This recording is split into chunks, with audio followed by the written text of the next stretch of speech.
Good morning all of you. This is Aruna Bhadgutiya, your biology teacher.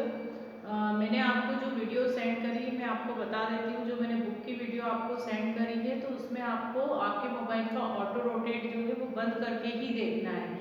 जब आप उसका auto rotate बंद करके देखेंगे तो आपको वो अच्छे से समझ में आएगी। आप उसका ऑटो रोटेट बंद ही नहीं करेंगे तो वो मूव करती रहेगी। तो आपको सबसे पहले अपने ऑटो रोटेट को लॉक करना है, उसके बाद ही वीडियो को देखना है। ठीक है। आज जो है एक्चुअली आपका सेकंड चैप्टर है जो वो कंप्लीट हो गया है। उसके मैं आपको क्वेश्चन आंसर सेंड कर दूंगी पीडीएफ फॉर्म में। अब मैं आपको जो आज नेक्स्ट चैप्टर स्टार्ट करने जा रही हूँ उसका नाम है मोनेरा। ठीक है। तो मोनेरा जो चैप्टर है वो किससे संबंधित है आपको मैं ऑलरेडी पढ़ा चुकी हूँ कि पांच जगत वर्गीकरण। पांच जगत वर्गीकरण जो कि वीटेकर ने दिया था। उसने जितने भी सजीव थे, है ना, जितने भी प्रकृति में सजीव थे उनको पांच भागों में बांटा है, जिसमें सबसे पहला भाग है मोनेरा, दूसरा आता है प्रोटिस्टा, तीसरा आता है फंगाई, फिर आता है प्लांटी और फिर एनिमेलिया। तो इस तरह से उसने कितने भागों में बांटा है? पांच भागों में बांटा है। तो आज जो हम चैप्टर स्टार्ट कर रहे हैं वो है मोनेरा। आगे के जो चैप्टर होंगे वो अलग अलग होंगे। इसके बाद वाला प्रोटिस्टा होगा, फिर फंगाई, फिर प्लांटी और एनिमेलिया। तो इस तरह से पांच चैप्टर्स में उसने अलग अलग एक्सप्लेन करा है। क्योंकि मोनेरा जो है, मोनेरा एक देखा जाए तो एक बहुत बड़ा राज्य है, एक बहुत बड़ा किंगडम है। इसके अंदर और भी जीव आते हैं जिसको कि हमको पढ़ना है। पहले तो हम इसके सामान्य चीजें पढ़ लेते हैं कि इसके सामान्य लक्षण क्या होते हैं। तो मोनेरा के जितने भी जीव होते हैं उसमें उनको प्रिमिटिव जीव बोला जाता है या आद्य जीव बोला जाता है। अब इनको हम आद्य जीव क्यों बोलते हैं? हम इनको आद्य जीव इसलिए बोलते हैं कि जो एंशियंट टाइम से हमारी प्रकृति में है, हमारी पृथ्वी पे है, जब हमारे यहाँ पर जीवों का निर्माण शुरू हुआ था, ये तब के जीव है ना। सबसे पहले क्या हुआ? सूर्य से एक टुकड़ा अलग हुआ और पृथ्वी का निर्माण हुआ। जब पृथ्वी का निर्माण हुआ तो पृथ्वी का अपना एक वातावरण बना। वातावरण बनने के बाद जल का निर्माण हुआ, ऑक्सीजन बनी, ऑर्गेनिक इनऑर्गेनिक मतलब कार्बनिक तथा अकार्बनिक पदार्थ बने। तो इन पदार्थों के बाद जिन जीवों का निर्माण हुआ उन जीवों को हम बोलते हैं आद्य या प्रिमिटिव जीव।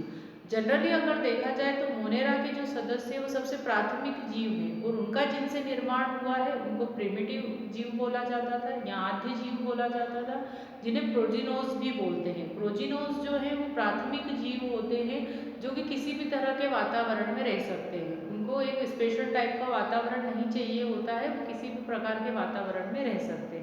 और ये किससे समानता रखते हैं? ये मोनेरा से समानता रखते हैं। तो इसीलिए मोनेरा जो है वो प्राथमिक जीव के रूप में धरती पर आए। इसीलिए जो पांच जगत वर्गीकरण है उसमें सबसे पहले इनको रखा जाता है। और अगर हम शारीरिक इनकी संरचना देखते हैं, इनके कुछ लक्षण ऐसे होते हैं जो आगे आने वाले जीवों से अलग होते हैं, है ना। उनमें ये लक्षण ज़्यादा विकसित होते हैं और मोनेरा में ये लक्षण कम विकसित होते हैं। उदाहरण के तौर पर जैसे पोषण विधि, हम एक सिंपल पोषण विधि ले लेते हैं। तो जो मोनेरा के जीव होते हैं उनकी पोषण विधि जो होती है वो आगे आने वाले जीवों से अलग होती है, मतलब कि सिंपल होती है। अगर देखें तो उन्हें कुछ ज़्यादा चीज़ों की रिक्वायरमेंट नहीं होती है। प्रकृति में उस समय जो वातावरण था उसी में वो जीवित रहते थे। फिर धीमे धीमे क्या हुआ, प्रकृति में परिवर्तन हुआ और चीज़ें भी बनने लगी। तो आगे फिर क्या होने लगा, जीवों में परिवर्तन होने लगा। जीवों में फिर ये क्या विकसित होने लगे वो, और ज़्यादा विकसित होने के कारण ही फिर नए जीवों का निर्माण हुआ। तो मोनेरा के जितने भी जीव होते हैं इसीलिए उनको प्रोकैरियोटिक बोलते हैं। प्रोकैरियोटिक क्यों बोलते हैं? एक तो प्राथमिक कोशिका से ये विकसित होते हैं। प्राथमिक कोशिका के साथ ही इनका जो निर्माण होता है तो इनमें एक तो केंद्रक इनका जो होता है उसमें केंद्रक झिल्ली अनुपस्थित होती है ना। जेनेटिक मटेरियल इनमें भी होता है, आरएनए के फॉर्म में होता है, परंतु अन्य जीवों की तुलना में अलग होता है। तो इसीलिए हम इनको क्या बोलते हैं? प्राथमिक जीव मोनेरन्स बोलते हैं। अब मोनेरन्स जो होते हैं वो भी अलग अलग जीवों में बटे होते हैं। तो सबसे पहले हम इनका चार्ट देख लेते हैं कि इनका विभाजन कैसे होता है, इन्हें कितने महासमूहों में बांटा गया है। जगत एक ही है, जगत हम बोलेंगे मोनेरा, पर मोनेरा को भी और ज़्यादा विभाजित किया गया है। तो इनका विभाजन जो है वो किस आधार पर किया गया है? इनका विभाजन जो है इनके लक्षणों के आधार पर, इनके रहने के स्थान के आधार पर, इनकी पोषण विधि के आधार पर और इनके प्रजनन के आधार पर, है ना। तो इनका बेसिकली अगर हम देखें आधारीय रूप से इन्हें वर्गीकृत करने का क्या आधार होता है? इन्हें वर्गीकृत करने का यही आधार होता है कि इन सभी जीवों की पोषण विधि जो है वो अलग अलग होती है। इन सभी जीवों का जो जैविक जीवन का स्तर जो होता है, लेवल अलग अलग होता है। इनका सभी का जो होता है, अगर देखा जाए तो प्रजनन इन सभी में अलग अलग विधियों द्वारा होता है और रहने के स्थान भी अलग अलग होते हैं। तो उस आधार पर फिर जीवाणुओं को भी क्या किया, मोनेरा को भी क्या किया गया, वर्गीकृत किया गया। मोनेरा को अगर हम देखें तो दो भागों में वर्गीकृत किया गया। इसका वर्गीकरण हम देखते हैं। दो भाग कौन से हो गए, आर्की बैक्टीरिया और यू बैक्टीरिया। आर्की बैक्टीरिया और यू बैक्टीरिया आपको मैंने इसके पहले एक टॉपिक पढ़ाया था। उस टॉपिक में मैंने आपको 3 डोमेन सिस्टम पढ़ाए थे। 3 डोमेन सिस्टम कौन कौन से थे? फर्स्ट क्या था, आर्किया, बैक्टीरिया और थर्ड था यूकेरियोटा। तो ये जो 3 भाग थे, तो इसमें से जो 2 भाग है वो काय में आते हैं, मोनेरा में आते हैं। क्यों आते हैं मोनेरा में? आर्किया और यू बैक्टीरिया। आर्की बैक्टीरिया और यू बैक्टीरिया को हम इसलिए रखते हैं क्योंकि इनके जो कुछ कैरेक्टर होते हैं वो सिमिलर होते हैं और इनके पहले यही जीव थे, है ना। कुछ सिमिलरिटीज इन कुछ कैरेक्टर्स जो होते हैं, इनकी कुछ संरचनाएं जो होती है उनमें समानता होती है। क्या समानता होती है कि इन दोनों में ही जो केंद्रक होते हैं उनमें केंद्रक झिल्ली नहीं पाई जाती है। इनका मेन कैरेक्टर यही होता है ना। अब आर्की बैक्टीरिया देखते हैं। आर्की बैक्टीरिया और यू बैक्टीरिया जो होते हैं ये पुनः विभाजित होते हैं। हम ये ऑलरेडी पढ़ चुके हैं, फिर भी मैं एक्सप्लेन कर देती हूँ आपको कि जो आर्की बैक्टीरिया, आर्की मतलब जो है आर्कियोलॉजिस्ट। आर्कियोलॉजिस्ट किसकी, आपको उसके नाम से याद हो जाएगा। वो क्या करते हैं, पुरानी चीजों की डिस्कवरी करते हैं जो ऑलरेडी हमारे नेचर में है और फिर खुदाई के दौरान जो हमको मिलती है। तो आर्की मतलब प्रिमिटिव बैक्टीरिया। प्रिमिटिव मतलब कि जो यू बैक्टीरिया के पहले जो बैक्टीरिया थे उनको क्या बोलते हैं, आर्की बैक्टीरिया बोलते हैं। ये हमारे नेचर में सबसे स्टार्टिंग जीव थे जो आए थे पृथ्वी पर और उसके बाद ही इनके विकास के दौरान ही नए जीवों का निर्माण हुआ है। ये भी अलग अलग भागों में बटे होते हैं जिसको बोलते हैं मिथेनोजन, हेलोफिल और थर्मोएसिडोफिल। ये 3 तरह के होते हैं। अब जो यू बैक्टीरिया होते हैं, यू बैक्टीरिया इनसे थोड़े विकसित होते हैं और 2 भागों में बटे होते हैं जिसको बोलते हैं बैक्टीरिया और साइनोबैक्टीरिया। पहले मैं इसको एक्सप्लेन कर देती हूँ। आर्की बैक्टीरिया मैंने आपको बता दिया कि आर्की बैक्टीरिया क्या होता है।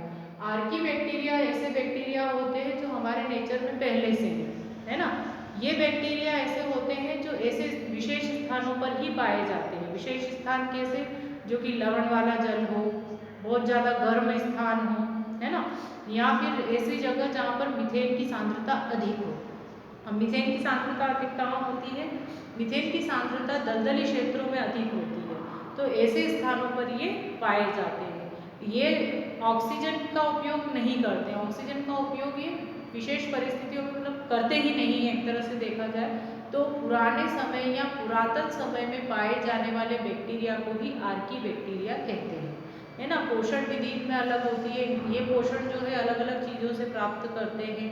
इनमें प्रजनन की विधि अलग होती है। ये संयुग्मन द्वारा भी प्रजनन करते हैं, है ना। तो इस तरह से इनमें होती है। तो इसमें जो फर्स्ट है आर्की बैक्टीरिया में वो कौन से है, मिथेनोजन बैक्टीरिया। अब मिथेनोजन बैक्टीरिया कहाँ पर पाए जाते हैं?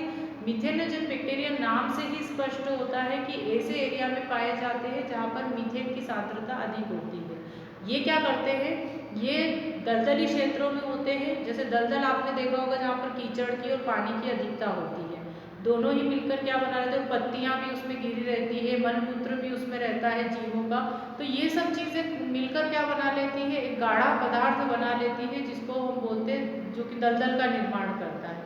और दलदल में ये उत्पन्न होकर क्या करते हैं, उसमें उत्पन्न होकर मीथेन गैस का निर्माण करते हैं, मीथेन का निर्माण करते हैं। साथ ही मिथेनोजन बैक्टीरिया रोमेटोजन जो जिस तरह के जीव होते हैं, जैसे मान लीजिए गाय है, गाय जो होती है, गाय के अमाशय में भी ये उपस्थित होते हैं। गाय के अमाशय में उपस्थित होकर ये किसका निर्माण करते हैं, मीथेन का निर्माण करते हैं। उसके भोजन के पाचन को भी बढ़ाते हैं, उसके बढ़ाने के बाद उसमें मीथेन गैस का निर्माण वो करते हैं। तो जो गोबर गैस वगैरह होती है उसमें भी ये पाए जाते हैं, है ना। या ऐसा कहें कि जो गोबर आपने देखा होगा कभी कभी गोबर को एक बड़े टैंक में गोबर गैस प्लांट जो होता है, तो जहाँ गोबर गैस प्लांट होता है वहाँ पर भी ये उत्पन्न हो जाते हैं। तो इस तरह के जो बैक्टीरिया होते हैं उनको हम बोलते हैं मिथेनोजन बैक्टीरिया और ये मीथेन निर्माण में सहायक होते हैं। दूसरे जो है हेलोफिल बैक्टीरिया होते हैं। हेलोफिल बैक्टीरिया जो होते हैं उनका क्या काम होता है, ये ऐसे स्थानों पर होते हैं जहाँ पर नमक की सांद्रता सबसे ज़्यादा होती है। मतलब कि जहाँ लवणीय जो जल होता है या लवण की मात्रा जहाँ पर ज़्यादा होती है वहाँ पर ही ये उत्पन्न होते हैं, इसलिए हम इनको क्या बोलते हैं, हेलोफिल बैक्टीरिया बोलते हैं, है ना। ये ऐसी जगह होंगे जहाँ पर जैसे समुद्र का पानी है, समुद्र का पानी कैसा होता है, लवणीय ज़्यादा होता है, परंतु ये और अधिक लवणीय जल में पाए जाते हैं जहाँ नमक की सांद्रता बहुत ज़्यादा हो, है ना। वहाँ पर ये क्या करते हैं, ऐसी जगह पर ही ये जीवित रह पाते हैं। अगर मान लीजिए इनको सामान्य जल में रखा जाता है तो इनकी मृत्यु हो जाएगी, क्योंकि ये क्या है, ये एडप्ट है सॉल्ट वाटर के प्रति या नमक या लवणीय जल के प्रति ये क्या रहते हैं, अनुकूलित होते हैं। अगर इनको सामान्य जल में हमने रख दिया तो ये इनकी डेथ हो जाएगी। थर्ड आते हैं थर्मोएसिडोफिल। थर्मोएसिडोफिल का मतलब ये होता है ऐसे बैक्टीरिया, आर्की बैक्टीरिया की ही बात कर रहे हैं हम, ऐसे आर्की बैक्टीरिया जो कि कम से कम 80 डिग्री तापमान पर जीवित रहते हैं या गर्म झरने वाले पानी में रहते हैं, गर्म तापमान में ही ये जीवित रह पाते हैं। अगर इनके तापमान को बदल दिया जाए तो इनकी भी क्या हो जाएगी, मृत्यु हो जाएगी। ये क्या करते हैं, अपने आसपास एक आवरण का निर्माण करते हैं जिसके कारण कि ये जीवित रह पाते हैं, है ना। तो इनको क्या चाहिए, इनको बहुत ज़्यादा गर्म तापमान चाहिए। अगर इनको ठंडे तापमान पे रखेंगे तो इनकी क्या हो जाएगी, मृत्यु हो जाएगी। तो ऐसे सभी जीव जो होते हैं काय में आते हैं, वो आते हैं थर्मो एसिडोफिल बैक्टीरिया में। अब जो थर्मो एसिडोफिल बैक्टीरिया होते हैं ये क्या करते हैं कि सल्फर का उपयोग सबसे ज़्यादा करते हैं। ये क्या करेंगे, सल्फर का उपयोग करेंगे, जल का उपयोग करेंगे और किसका निर्माण कर लेते हैं, सल्फर एवं जल का उपयोग करके ये निर्माण कर लेते हैं सल्फ्यूरिक एसिड का। तो थर्मो एसिडोफिल बैक्टीरिया जहाँ पर होते हैं इसके सबसे ज़्यादा निर्मित करते हैं ये सल्फ्यूरिक अम्ल को, सल्फ्यूरिक अम्ल, ठीक है। अब हम देखते हैं यू बैक्टीरिया। आर्की बैक्टीरिया में जब विकास के क्रम में अगर हम जाते हैं तो जब ये विकसित हुए, है ना, इन्होंने क्या करा, अपने अंदर इनके जब जेनेटिक मटेरियल में या आनुवंशिक पदार्थ में जब परिवर्तन हुआ तो ये इसमें बदले, ये यू बैक्टीरिया में बदले।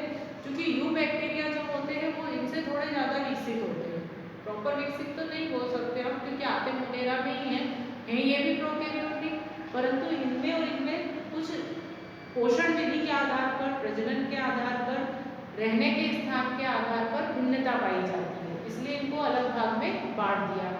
ये मोनेरा है, आते ही किसमें है, मोनेरा में ही आते हैं, और इनको क्या कर दिया गया, अलग भाग में बांट दिया गया, जिसको बोला जाता है यू बैक्टीरिया। यू बैक्टीरिया जो है वो बैक्टीरिया और साइनोबैक्टीरिया में विभाजित होते हैं।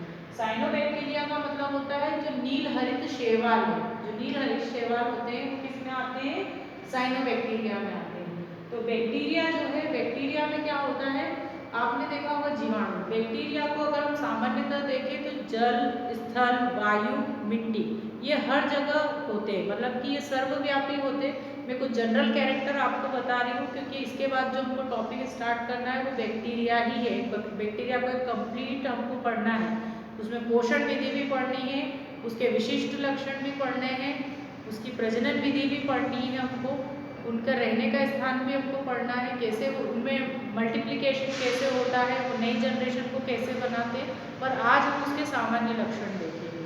तो जितने भी बैक्टीरिया होते हैं, जीवाणु, एक तो सर्वव्यापी होते हैं। सर्वव्यापी का मतलब ये वायु में भी रहते हैं, जल में भी रहते हैं, मिट्टी में भी रहते हैं, हर जगह रहते हैं, हमारे शरीर के ऊपर भी रहते हैं, हमारे शरीर के अंदर भी रहते हैं। तो इस तरह से बैक्टीरिया को देखा जाए तो ये सर्वव्यापी होते हैं। सभी बैक्टीरिया क्या होते हैं, प्रोकैरियोटिक होते हैं, है ना, सारे प्रोकैरियोटिक होते हैं। इनमें जो प्रजनन होता है सामान्यतः संयुग्मन विधि द्वारा होता है ना। वो आगे आएगी आपको विधियाँ कि संयुग्मन क्या होता है। अभी हम इसके सामान्य लक्षण देखते हैं। इनमें से मोस्ट ऑफ जो बैक्टीरिया होते हैं वो क्या करते हैं, बीमारियाँ फैलाते हैं। कुछ बैक्टीरिया ऐसे होते हैं जो हमारे लिए हेल्पफुल भी होते हैं, जैसे कि मिल्क से या फिर दूध से दही निर्माण करने वाला लैक्टोबैसिलस बैक्टीरिया, वो हमारे लिए हेल्पफुल है। तो देखा जाए तो ये हमारे लिए मित्र भी है और हमारे शत्रु भी हैं, मतलब हमारे लिए उपयोगी भी है और हमारे लिए हानिकारक भी है। तो ये दोनों तरह के हो सकते हैं। बैक्टीरिया जो होते हैं इनमें जो इनका आनुवांशिक पदार्थ होता है वो आनुवांशिक पदार्थ इसमें बिखरी हुई अवस्था में होता है, थ्रेड जैसा होता है ना। इनका अगर देखा जाए तो इनमें प्रजनन जो होता है वो मैं बता चुकी हूँ कि संयुग्मन विधि द्वारा होता है। पोषण, इनमें पोषण विधि भी अलग अलग होती है। ये स्वयं पोषी पोषण भी करते हैं और परपोषी पोषण भी करते हैं। स्वयं पोषी पोषण में ये क्या करते हैं, अपना भोजन स्वयं बना लेते हैं, और परपोषी पोषण में ये क्या करते हैं कि अपने भोजन के लिए दूसरों पर निर्भर करते हैं। इनकी संरचनाएं जो होती है वो अलग अलग होती है, ये ऑलरेडी मैं बता चुकी हूँ। कुछ जो होते हैं वो गोलाकार होते हैं, कुछ जो होते हैं वो लंबाई में होते हैं, कुछ सर्पिलाकार होते हैं, कुछ कॉमा जैसे होते हैं। तो बैक्टीरिया की संरचना भी क्या होती है, अलग अलग होती है। तो इस तरह से हम देखें तो ये बैक्टीरिया के सामान्य लक्षण होते हैं। अगर हम इसके विशिष्ट लक्षण देखें तो विशिष्ट लक्षण में फिर हम इसके अंदर की संरचनाएं देखेंगे। जब मैं इसकी आपको संरचना पढ़ाऊंगी तो उसमें ये चीज़ें आएंगी।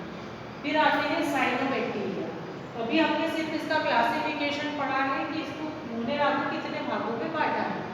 फिर आते हैं साइनोबैक्टीरिया। साइनोबैक्टीरिया का मतलब होता है नील हरित शैवाल, मतलब कि वो कैसे दिखते हैं, नीले और हरे रंग के जो शैवाल होते हैं उनको किस में रखा गया है, साइनोबैक्टीरिया के अंदर। क्यों रखा है उनको साइनोबैक्टीरिया के अंदर, क्योंकि ये क्या करते हैं, बैक्टीरिया से समानता रखते हैं, इसलिए हमने इनको काय में रखा, साइनोबैक्टीरिया के अंदर। ये क्या करते हैं, प्रकाश संश्लेषण या अपना पोषण किससे प्राप्त करते हैं, ये प्रकाश की उपस्थिति में प्राप्त करते हैं। पर संरचना में किसके समान होते हैं, बैक्टीरिया के समान होते हैं, इसलिए इनको क्या बोलते हैं, साइनोबैक्टीरिया। और आज के समय में साइनोबैक्टीरिया तो हमारे लिए बहुत ही हेल्पफुल है। क्यों है हेल्पफुल, क्योंकि मोस्ट ऑफ एंटीबायोटिक्स जो होती है वो इन्हीं से ही बनाई जाती है। एक चीज़ और मैं बताना भूल गई कि ये जितने भी जीव होते हैं ये सब सूक्ष्म होते हैं। सूक्ष्म का मतलब ये होता है कि जिनको कि हम सामान्य आंखों से नहीं देख पाते हैं, जिनको देखने के लिए हमें क्या चाहिए होता है, माइक्रोस्कोप चाहिए होता है ना। तो ऐसे सभी बैक्टीरिया ये सब क्या होते हैं, सूक्ष्मदर्शी द्वारा ही देखे जा सकते हैं।